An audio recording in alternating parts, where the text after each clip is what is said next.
Ambalmao ayaw bismillah ni vewa bambara ka malikura kunafunu kene sigile au ka bi kunafunu lakmaba bena talike nunu de kan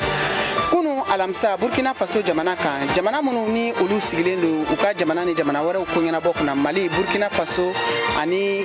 lagine olu ye ɲɔgɔn sɔrɔ wagadugu dugu kɔnɔna la ka kuma baara ɲɔgɔnya tira sinsine minnu bɛna don jamana ninnu ni ɲɔgɔn cɛ an bɛ n'o tɛntɛn ko lase aw ma bi jɛmukan na ka tɛmɛ ni o kunnafoni kelen ye wagadugukaw fɛ Burkina Faso Mali ka minisiri min sigilen don ani jamana wɛrɛ kumakow ɲɛnabɔli kunna Abdoulaye Diop sera kala sɔrɔ VOA Bambara ka kunnafoni sɛnsɛnnaw fɛ an bɛ n'o fɛnɛ kunnafoniw tɛntɛn k'olu lase aw ma a yirala k'a fɔ Mali katakatani bolilaw ni o ye moto taxiw ni katakataniw ye y'a yira k'a fɔ k'u bɛna baarabila daminɛ Mali jamana kɔnɔna la ka sabu kɛ gɛlɛya minnu bɛ u ka baara la coronavirus bana kun kan kɛnɛya minisiriso ka kunu alamisa février kalo tile 9 san 2023 kunnafoni di u y'a yira k'a fɔ banabaatɔ min bɛ Mali jamana kɔnɔ hakɛ o ye mɔgɔ 72 ni mɔgɔ 800 ani mɔgɔ 18 ninnu de bɛna kɛ aw ka Malikura kunnafoniw la kumaba dɔ ye sanga 30 kɔnɔ ka tɛntɛn Mariam Traoré fɛ k'a lase aw ma a y'aw bisimila.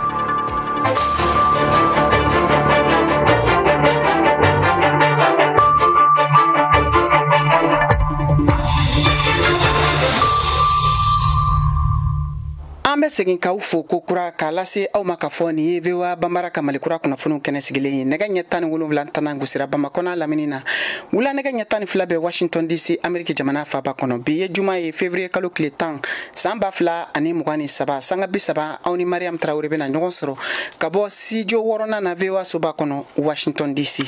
aw ka kunnafoniw filɛ nin ye Burkina Faso kunu alamisa wagadugu dugu kɔnɔ Mali Burkina Faso ani Laginɛ minisiri minnu sigilen don u ni jamana wɛrɛ komakow ɲɛnabɔli kunna ye ɲɔgɔn sɔrɔ lajɛrɛ dɔ senfɛ lajɛrɛ min u y'a yira k'a fɔ teriya sira jijilenw bɛna jamana saba ninnu ni ɲɔgɔn cɛ walasa u ka se ka u ka jamanaw yiriwa o senfɛ bi VOA ka lasigiden min bɛ wagadugu Kader Traoré ale b'an bolo nɛgɛ ka bɛna walawalali kɛ an ye lajɛrɛ in tɛmɛna cogo min na. Ante Mariam Traoré bila Bambara ka lamɛn kala fɛ ayiwa an tɛ labila ko cogo min na ni minisiri saba Masanda Kuyate ale ni Abdoulaye Diop ni Burkina Faso yɛrɛ ka fɔ kan ko minisiri min ye Olivier Rwamba ye olu sera ka sigi ka fɔ kɛ ni o ka baarakɛ ɲɔgɔn ye ka se ka bɛn ani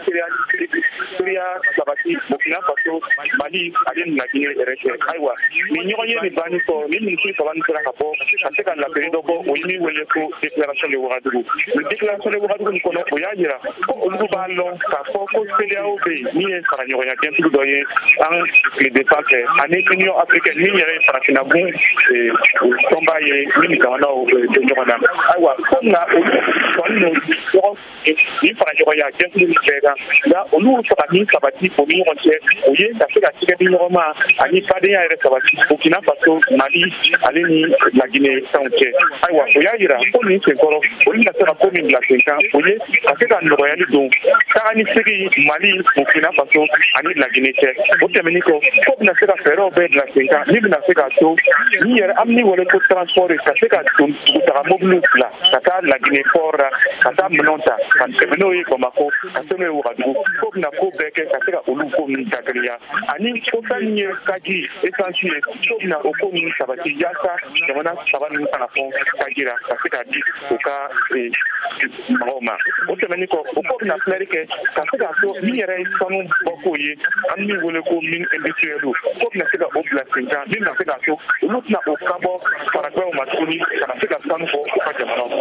o filɛri kɔ o ko n'i y'a ye o sɔrɔ yiriwara n'i y'a ye o feerekɛlaw sera ka donu ta ka bɔ port la ka tɛmɛ n'o ye Bamako Laginɛ ka port la ka tɛmɛ n'o ye Bamako ka na to n'o ye Ouagadougou k'o ye ko sira ɲɛnamaw bɛ olu ka dumuni kɛ o de kosɔn o ko ka sira ɲɛnamaw bila ani o bɛna tɛmɛ sira yɛrɛ a bɛ ka fura sabati yaasa ka se ka terrain kɛ a ka bɔ Mali kɔnɔ ka tɛmɛ Burkina Faso ka taa se Laginɛ yɛrɛ kɔnɔna na o tɛmɛni kɔ sisan o ko min yɛrɛ ye an waati min na i n'a fɔ sisan o yɛrɛ gɛlɛma ye n'o ye lansanako ye o ko bɛna fɛɛrɛ bɛɛ bila sen kan min bɛna se ka to ni jamana saba ninnu ka o kɛ ɲɔgɔn ma militaires sɔrɔdasiw kan yaasa o ka se ka kɛlɛ ɲɔgɔnman kɛ ka se ka lansanako dakɛrɛya Burkina Faso ale ni Mali yɛrɛ cɛ Laginɛkaw ko tiɲɛ de ko lansanako kɔni o ka nɔgɔ olu fɛ sisan nka o man kan ka o dan tigɛ ka bɔ o teri dugu ninnu na o teri jamana ninnu na min ye Burkina Faso ale ni Mali jamana ye o de kosɔn o ko na o b'a fɛ fanga ɲɛmaaw ni Assimi Goïta ni Mali Ibrahim Keïta Burkina Faso ani Mohamed Doumbouya na Guinée ka fanga ɲɛma ko bɛna se ka ni masakɛ saba ninnu bila u ka se ka tigɛdiɲɔgɔnmaw bɛɛ kɛ ka fɔ ka fɛɛrɛw bɛɛ bila sen kan min na se ka to en tout cas an bɛ min wele ko kɛɲɛ ani badenya u ka se ka ɲɛnabɔ o jamana saba ni ɲɔgɔn cɛ. diyara n ye ne tun ye VOA ka lasigiden Kader Tarawele ka laseliw ye ka bɔ Wagadugu. Hali bi an bɛ to Wagadugu ni lajɛrɛ kɛnɛ kan min sigira sen kan Mali Laginɛ ani Burkina Faso minisiri minnu sigilen don jamana kɔmako ɲɛnabɔli kunna o senfɛ bi VOA Banbara tɔgɔla Kader Tarawele sera ka Mali minisiri min sigilen don a ka jamana kɔmako ɲɛnabɔli kunna n'o ye Abdoulaye Diop ye k'a lasɔrɔ an ka o kunnafoniw lamɛn. I ni ce i ka ɲininkali la Voix de l'Amérique min y'a lase yan bi o ye k'a fɔ an ka jamana saba n'o ye Burkina ani Laginɛ ani Mali o jamana saba ni Ala barika ye olu y'a sɔrɔ jamana ɲɛmaaw bɛ olu ka jamana ninnu ɲɛfɛ bi n'olu ka hakilinata n'u ka hami o bɛɛ kuntilennenya kelen de ye min ye ka farafinna k'an ka jamanaw surunya ɲɔgɔn na ka ko boloda minnu bɛ se ka lafiya ani lakana nati an ka jamanaw kɔnɔ ka ko fana boloda min b'a to an yɛrɛ an bɛ fɛ ka décision minnu ta an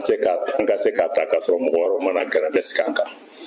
donc o de hukumu kɔnɔ bi an bɛ yan k'a fɔ ko Burkina ani Mali ani Laginɛ k'a fɔ an ka jamana ɲɛmaaw fana colonel Assimi Goïta capitaine Ibrahim Traoré ani colonel Mamadi Doumbouya u y'u bolo di ɲɔgɔn ma k'a fɔ an saba bɛɛ an bɛ pouvoir de transition de la n'a bɛ fɔ o ma ko furancɛ fanga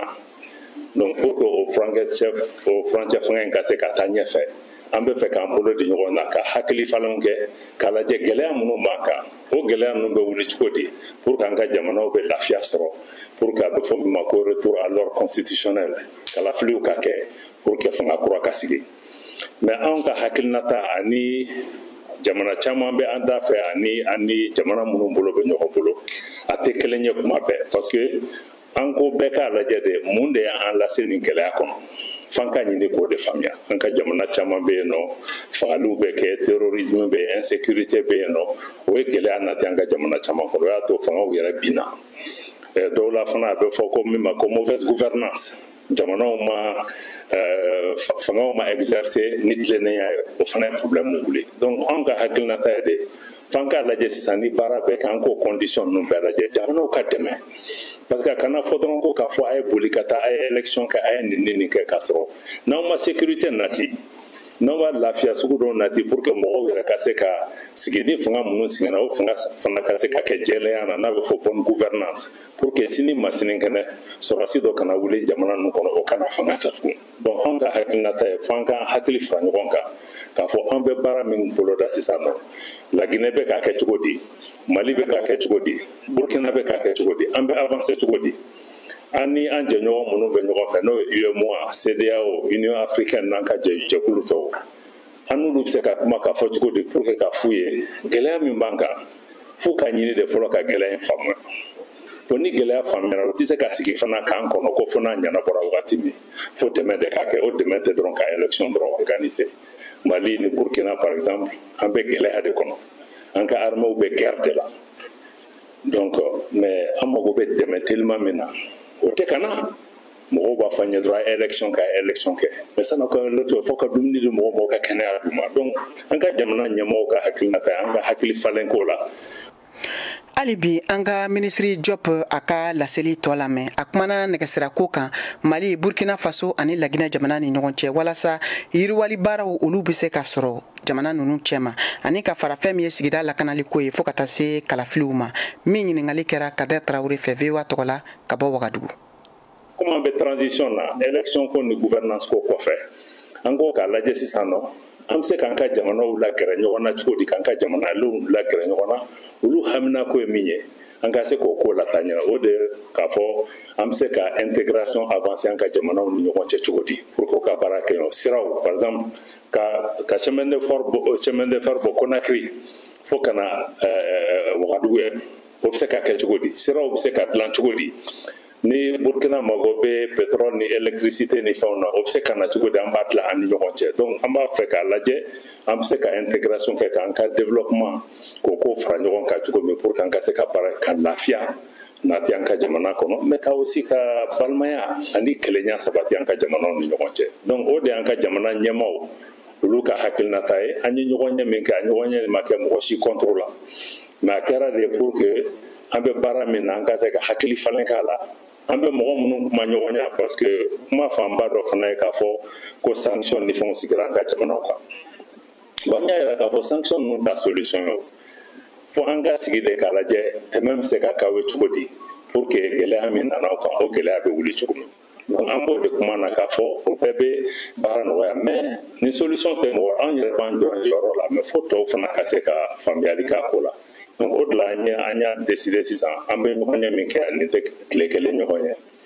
an bɛ jɛkulu de sigi sisan pour que an ka se ka ɲɔgɔn ye an ka jamana ɲɛmaaw ka niveau la an ka ministres ka niveau la an ka ambassadeurs ka niveau la an bɛ ɲɔgɔn yew boloda an ka jamanaw kɔnɔ an ka ambassadeurs minnu lasigiden minnu fana bɛ kɛnɛ ma ci bɛ di olu fana ma pour que ko kuma dɔw fɛ bɛɛ k'a ye fana ko Mali Burkina ani Laginɛ an bɛ ka baara kɛ an ka jamanadenw ka hakilina de la an tɛ ka baara kɛ mɔgɔ si wɛrɛ ka hakilina na donc o de y'an fara ɲɔgɔn kan bi an y'a yira fana k'a fɔ an bɛ ka baara min boloda ko kura tɛ parce que depuis an ka jamanaw sigira an ka jamana ɲɛmaaba dɔ sigira n'a bɛ f'u ma ko père fondateur ani leader historique Modibo Keita ninnu Thomas Sankara ninnu ani Ahmed Sékou Touré ninnu olu bɛɛ de tun y'a sigi k'a fɔ ko farafinna ka fara ɲɔgɔn kan an ka baara kɛ ɲɔgɔn fɛ bon an bɛ fɛ fana an ka jamana ninnu an k'an bolo fara ɲɔgɔn kan an niyɔrɔ ye min ye an ka génération bɛ se ka min kɛ pour que ko la taa ɲɛfɛ o fana ka se ka kɛ ne hakilina t'a la an ye minnu fɔ sisan nɔ o ye an ka jamanadenw caman ka hakilina ta ye pour que an ka gɛrɛ ɲɔgɔn na donc o de ye bi ɲɔgɔn ɲɛ ni kuntilenna ye an fan fɛ donc an bɛ ala deli an b'an ka jamanadenw n'an teriw deli u ka faamuya o cogo la u k'an dɛmɛ pour que an ka se ka lafiya ani lakanani ko lasegin an ka jamana kɔnɔ k'an ka sigidaw yiriwa k'a lajɛ fana ni kalafili bɛ kɛ an ka se k'a kɛ a ka kɛ tilennenya la ni président minnu bɛna sigi an ka jamana kɔnɔ n'olu sigira an bɛ ala deli de mɔgɔ wɛrɛ kana na olu bɔ yen olu ka mɛn yen nɔ pour que ka lafiya na an ka jamana kɔnɔ.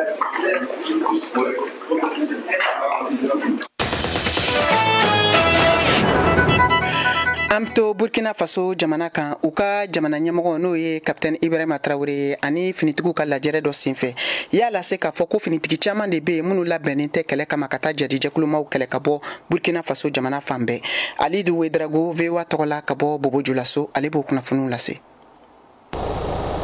Ni kɛra ɲɔgɔn ye ba ye polisi ɲɛmɔgɔ minnu ye commissaire ye o ni président Ibrahim Traoré cɛ ka se ka kuma k'a fɔ k'a di ɲɔgɔn ma terroriste kɛlɛ ni a bɛ kan ka minɛ cogo min. Lorsque nous allons dessiner les types d'unités à wagati mun na an bɛna filɛ mɔgɔ suguya mun kan ka taa kɛlɛkɛyɔrɔ la jo tɛna kɛ fini donla foyi fɛ k'a fɔ ko ale tɛ taa minnu tɛ fini na n'olu bɛ taa jo foyi tɛ an finitigiw fɛ ka ban ka taa nin kɛlɛ nin kɛyɔrɔ la. Ibrahim Traoré k'a fɔta la finitigiw bɛɛ kan ka kɛ kelen ka kan kelen fɔ. Yani wagati polisi sɔrɔti gendarmew an bɛɛ bɛna ɲɔgɔn sɔrɔ kɛlɛkɛyɔrɔ kelen na. Polisi ɲɛmɔgɔw ka faamuyali la ni ɲɔgɔn ye a kɛra jigifa caman ye ni a bɛna ko caman nɔgɔya. Kɛlɛ ni kuntaga min fɔra sɔgɔmada na a bɛna an bɛɛ dɛmɛ an ka se k'an labɛn bɛɛ b'i jiraja i fanga ye min ye i kɛta ye min ye i ka se k'o kɛ.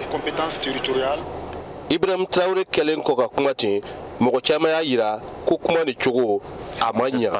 Alidu Wedrago VOA Bambara tɔgɔ la Bobojulaso.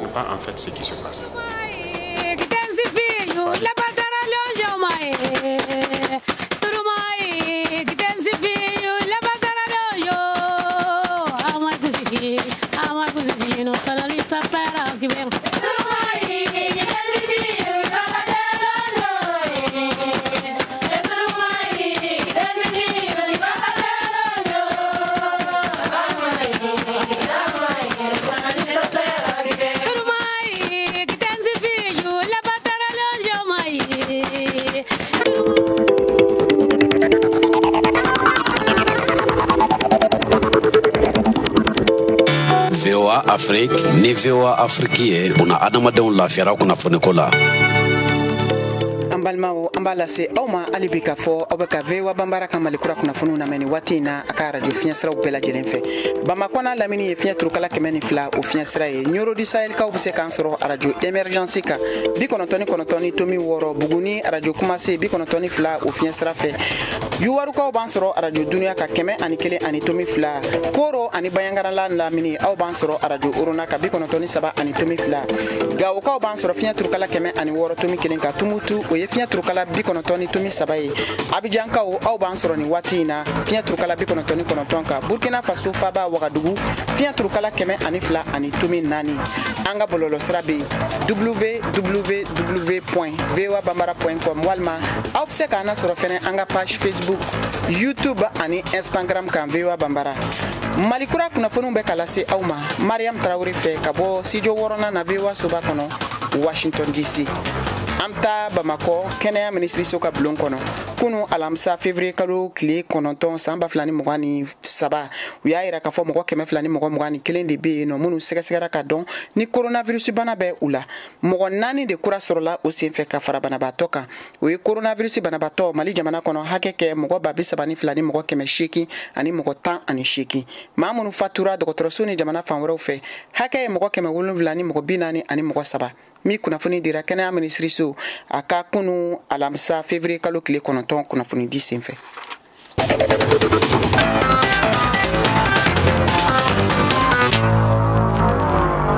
Amtani kunafunu ye siri jamana kan banyumake to men sigilen do bunadamaden jo sharia la fasali kama na be wele ko ho commissaire aux droits de l'homme olu ye nyinini ke kata siri jamana denw chama ma krengrania la mamunu be no ni olu be wuli ka jobara la wala sa ka se ka geleya wuli ka bo mauka munu ni olu ni bonena nu ye kasara fene soro ka sabu ke dugukolo yere min kera u ka mara kono tenendu wode senfe u ye wili kambla kata jekulu mara mafentugu ma siri jamana ka foku ka kelela jojona wala sa deme ka se ka doni ma kufeluma Mohamed Touré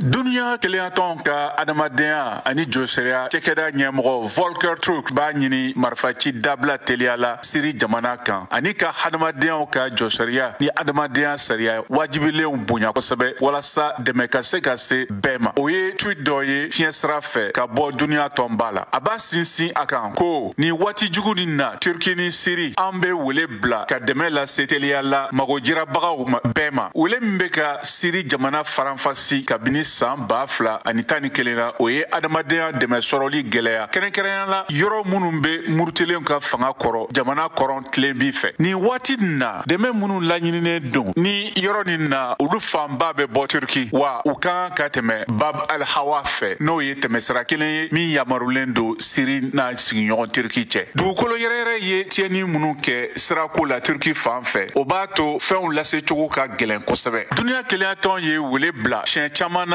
jamanatigi asar ka fangama aka temesara wɛrɛ da wuli walasa ka dɛmɛ teliya ka ɲɛsi mɔgɔ miliyɔn caman ma minnu tɔɔrɔla dugukolo yɛrɛyɛrɛ fɛ minnu caman be ka ban cogola min ka gɛlɛn kosɛbɛ hali ka kɔn balawu ɲɛ Nations Unies dunya keleyatɔ ɲɛma caman y'a jira jumadon ko dɛmɛfɛn minnu tun be jɛkulu nin bolo siri jamana na n'a ka jamana na ka kɔn dugukolo yɛrɛyɛrɛ ɲɛ olu be ka ban joona wa u magaw bɛ ka fa teliya la aw de bɛ kunnafoni mɔlen sɛnsɛnnen di anw ma bamanankan na VOA Afrique filɛ nin ye 102 fiɲɛ sira kan Bamako Mali la Mali jamana kono Bamako moto taxi bola no ye katakatani tigu ye ya ira ka foko bina bara bla boloda ka sabuke u balen ko fe jamana nyamgo ka sharia kono ka foku ka bulli dabla Bamako bablu sanfe no ye ponye ka fara o fene kan u ya ira ka fo gele ya chama de binendo u kan min be talike uni finitigu no ye polisi ye chela kan fo katasi u ka vientiko ma Mariam Kuyate VOA tokola ka bo Bamako ni wati na Bamako katakatani bolilaw dimilen do a kunte dɔwɛrɛ ye ko beme ka ku kan sarabakan lakana tigilamaw fɛ mun yɛrɛ kelen bɛ degun ni tɔɔrɔba ye u ma bi. Umar Sanogo katakatani bolila don a bɛ ɲɛfɔli kan ɲɛ. Karani papier da ka gɛlɛ fo ka tɛmɛ a kɛ kan. Karani kɔrɔlen vignette 6000 ani 100. A kɔrɔkɔrɔ ye 102 ye. Don o don n'a fɔra i bɛ 1000 de sara RDT la ou 800 de sara RDT la. Faamaw fana bɛ tila tuguni k'i minɛ. Mais fɛn min y'an dabali ban an b'u ɲininka yala a b'a minɛ mun kelen de kama. N'u y'i minɛ ka taa ni SMS la kuma t'a la. 5000 6000 dɔw yɛrɛ n'u y'a gɛlɛba 7000 ni vɛti b'i bolo i b'o di ni assurance b'i bolo i b'o da tabali kan ni permis b'i bolo i b'o da tabali kan k'u mago t'o la. Donc o bɛ sira tigɛ na fana fɔlɔ u tun b'a fɔ ko 16h sa u bɛ sira tigɛ na depuis 14h30. Donc ni yɛlɛla pɔ sanfɛ u b'i lajɔ u b'a fɔ jusqu'à 19h n'o 19h sera e lajɔra depuis 14h fo 19h n'o heure sera i ka heure bonya i kɔni man ka wari wɛrɛ sara tuguni mais i b'o heure kɔnɔ fo ka se i bɛ tila tuguni ka 100 ni 200 sara ko parce que ko i lajɔra. Siaka Kone ale fɛnɛ ye katakatani bolila ye an k'a lamɛn. A to kuila ka pontige SMS be sanfla la an ti ka pontige bon an nu me daire me nyine la mam ko me balo ngasi la no nana ke ko were vraiment ta an woni an ya awele kan jigida ala kan jigida ko akeke de me ba ane wa do dogum manga ka kɛɲɛ ni waliyaw ye katakatani bolilaw y'a yira k'a fɔ ko dankaran ka sigi ni waliya ninnu na ko n'a ma ɲɛ ko maliyɛnden bɛɛ lajɛlen hakili bɛ Mali kurajɔ la. Sulemani Sangare. N'a fɔra k'a fɔ ko depuis wagati jumɛn sɔgɔmada fɛ k'e bɛ bɔ i ka so k'i bɛna i ka denbaya dahirimɛ ɲini polisiw bɛ e lajɔ sira yɛrɛ yɛlɛyɔrɔ la a ma nɔgɔn dɛ polisiw k'a lajɛ vraiment olu ye lakana tigilamɔgɔw ye an bɛna katanbolo an bɛna citoyenw de koyi. An kɔni y'an wele an ma wele basi kama a kan ka ci lase faamaw ye i y'a faamu u bɛ ka tɔɲɔ min d'an kan vraiment a man d'an ye quoi u k'a lajɛ u ka solution ɲini an ye pour que an bɛ se ka bɔ ni degun kɔnɔ parce que an bɛɛ ye denbayatigiw de ye quoi. An b'aw ladɔnniya k'a fɔ ko baaraw olu kɔni sonsolen don fɔlɔ katakatani bolilaw fɛ yanni daɲuman ka don a ko la. Mariam Kuyati ka laseli don Bamako, VOA Bambara. Juma ye musow tɔgɔladon ye VOA Bambara ka jamukan kɛnɛ kan o kama bi Kɛyatu Tarawele ye Mali muso masa dɔ bisimila min sigiyɔrɔ bɛnnen don Allemagne jamana ma n'a bɛ wele ko Mariam Siribe Pakawo. Ale ye maa ye min sigilen don kabiri san caman da bɛ se u ka sigi yɛrɛ ma jamana wɛrɛ kan ani ka fara Maliyɛnden minnu sigilen don Allemagne jamana kan u kɛlen don ka fara ɲɔgɔn kan tɔn min sigi sen kan walasa ka se ka dɛmɛ don malidenw ma Mali kɔnɔ ani Mali kɔ kan. An k'o kunnafoniw lamɛn.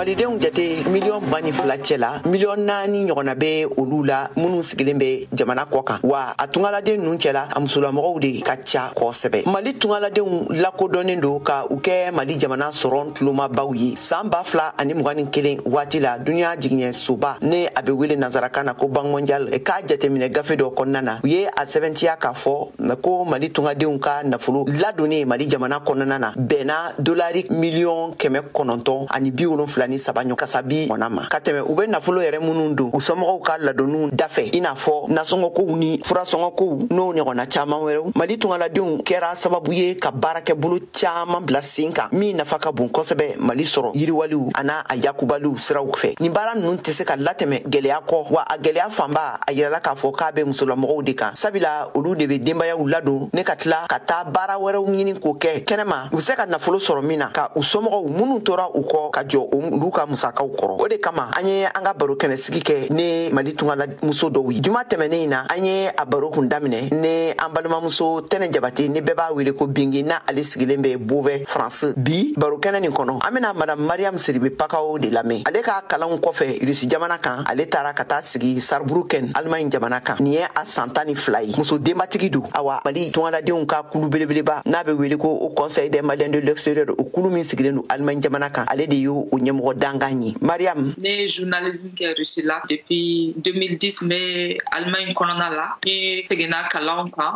donc fo ka master sɔrɔ en communication et coopération transfrontalière ko a master kɔnɔna la fɛnɛ an ye marketing ni management o de kɔfɛ sisan nɔ ne bɛ baara kɛ marketing domaine de la no Allemagne kɔnɔ yan. Nin bɛɛ de bɛ a yira k'a fɔ Mali musow ye muso cɛsirilenw ye muso ŋanaw don u mana taa yɔrɔ yɔrɔ la ka sigi ye u bɛ se ka nɔbɔ ko la aw ka ko la dɔɔnin tɛ kosɛbɛ Mali jamana kɔnɔ malidenw fɛ kɔfɛ a b'aw ka dahirimɛ mina ɲini aw tilala ka don kulu kɔnɔ pour que aw kana ɲina jamana kɔ jamana kana ɲina aw kɔ message kɛrɛnkɛrɛnnin jumɛn bɛ aw bolo ka lase cɛsiri parce que foyi de tɛ sɔrɔ nɔgɔya la tungarankeya gɛlɛya ka ca kɔnɔ gɛlɛya b'a kɔnɔ mais i tɛ ɲɛ sɔrɔ f'i k'i cɛsiri donc ko bɛɛ de k'a dɔn ko tunga fɛnɛ chance de c'est vrai tunga gɛlɛya ka a chance ma yɔrɔ ye min ye opportunité minnu b'an bolo yan n'o kun b'an bolo an faso la sisan b'a sɔrɔ an bɛɛ kun sɛgɛnna pour que i ka se ka nafa sɔrɔ a la f'i ka sɔn a sɛgɛn de ma fɔlɔ bɛɛ b'i ka souffrance kɛ à sa manière mais ni bɛɛ y'i cɛsiri ala barika la a mɛnna cogo cogo i bɛ nafa sɔrɔ a la donc k'a fɔ ko association ko ninnu yɛrɛ faso kanu de y'anw don a la Allemagne au conseil bi yan depuis 2002 mais au conseil yɛrɛ sigikun kɛrɛnkɛrɛnnenya la ko bɛɛ ni sabati ani kelenya k'o sigi maliyɛnw ni ɲɔgɔn cɛ ka maliyɛnw fara ɲɔgɔn kan parce que anw fara-faralen don alhamdulilayi bi an ka ca Allemagne kɔnɔ mais il y a 20 ans ou il y a 15 ans maliyɛn kun ka dɔgɔ yan kosɛbɛ donc faso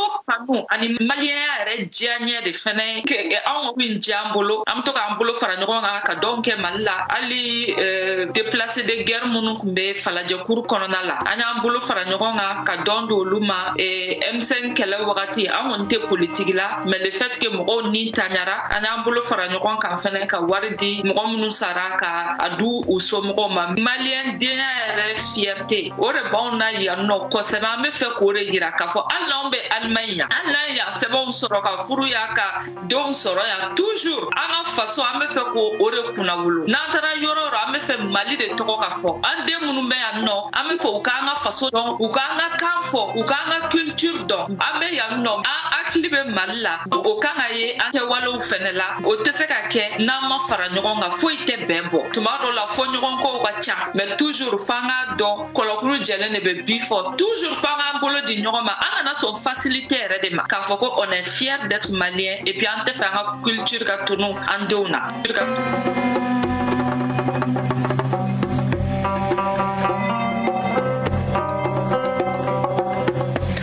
ka da nin kan sisan Siyaka Tarawele ka farikolo ɲɛnajɛ kunnafoniw an k'o lamɛn.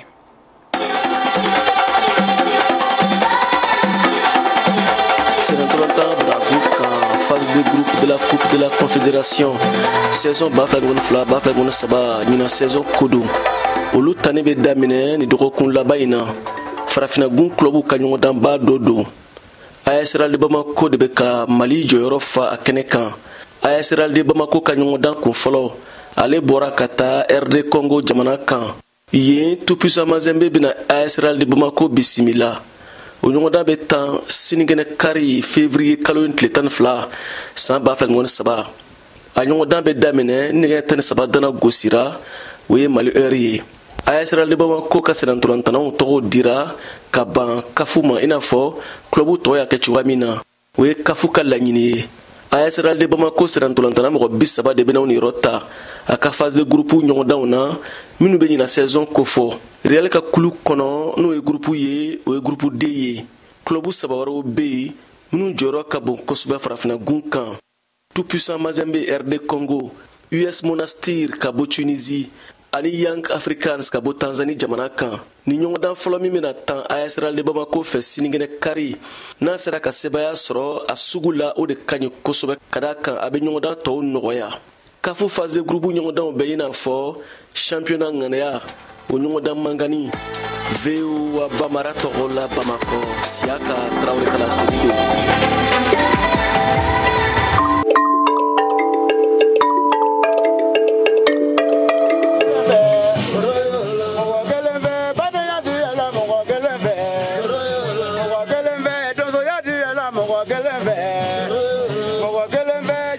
ayiwa an balimaw a y'a faamu cogo min na ni de bɛna dan sigi aw ka bi malikura kunnafoniw na min ye dɔgɔkun kunnafoni laban ye sini n'o ye sibiri ye aw ni Mohamed Ture bɛ ɲɔgɔn sɔrɔ an b'a fɔ jɛmukan kɛnɛ kan nɛgɛ ɲɛ 17 tana mana gosi Bamakɔ n'a lamini na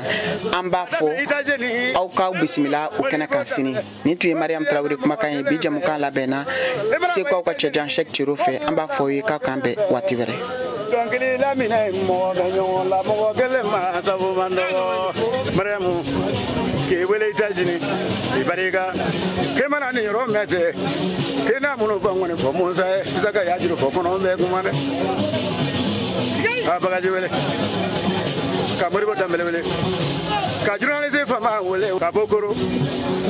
ka bɔ yan ka wase Etats-Unis a barika Mali kura la bɛɛ y'a bamara mɔgɔw ani ko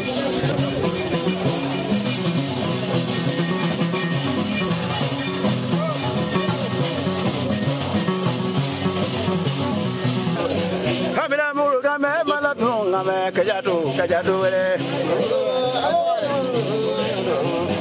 kamera dulu nga mende balaka kaya to kay be wala magazi kura nete na jiro be mogolo magazi wala ka magazi kura